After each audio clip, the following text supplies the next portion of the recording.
Most people, if they ever think about it, would say that mass and energy are completely separate, non-related things. And honestly, why wouldn't they, given the evidence around them?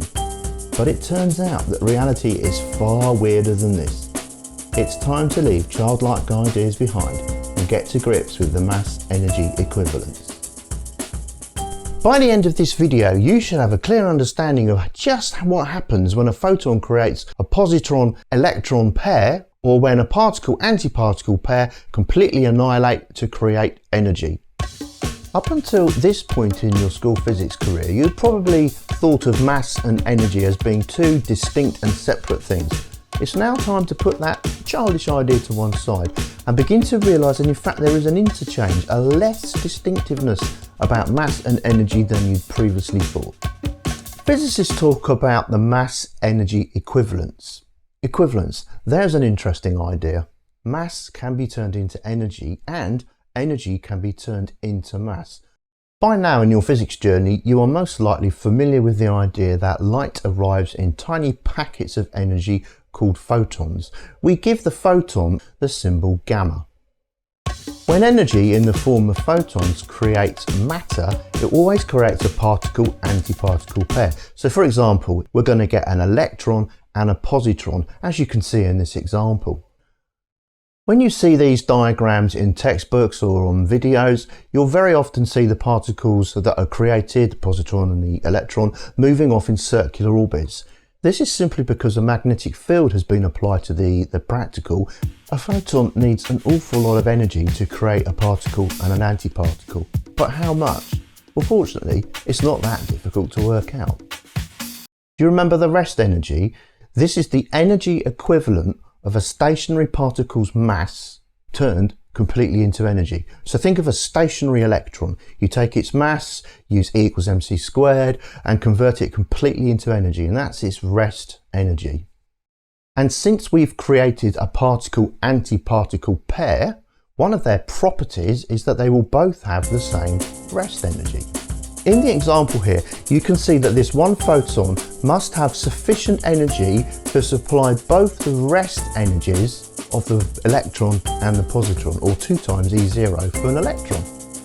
We can therefore say that for pair production, the energy of the photon, E equals hf minimum, the minimum energy of the photon, is equal to 2 times the rest mass, or rest energy I should say, of one of the particles.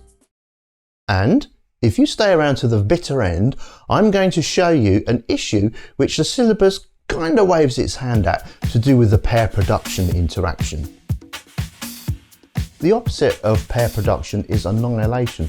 Annihilation is when you completely destroy something. So in this case, a particle and an antiparticle collide and the mass is totally 100% converted into energy.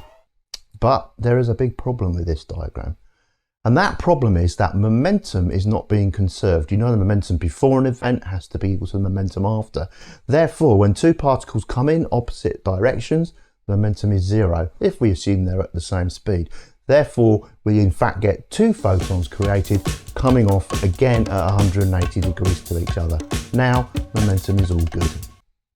From an energy perspective, we can see that we have 2 E0s, 2 rest energies, creating 2 photons. Therefore, the energy of one of the photons will simply be equal to the rest energy of one of the particles that was destroyed. Of course, if the particles are moving fast, they'll have some kinetic energy. This too will be converted into the photon energy. And now for the interesting bonus material slot. We have a momentum-based issue with the first of the interactions we looked at. Remember, we have a photon coming in and 2 particles coming out.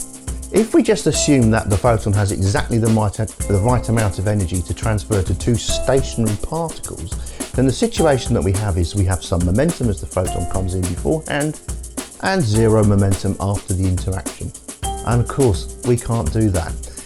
The solution to this knotty problem is of course to realise that, as always, A-level physics gives you a simplified version of what really happens.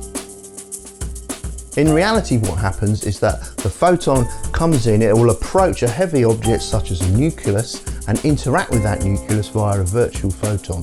which of course we're not really mentioning in our syllabus, but that's what happens, and because of the virtual photon interacting with the nucleus, momentum is conserved.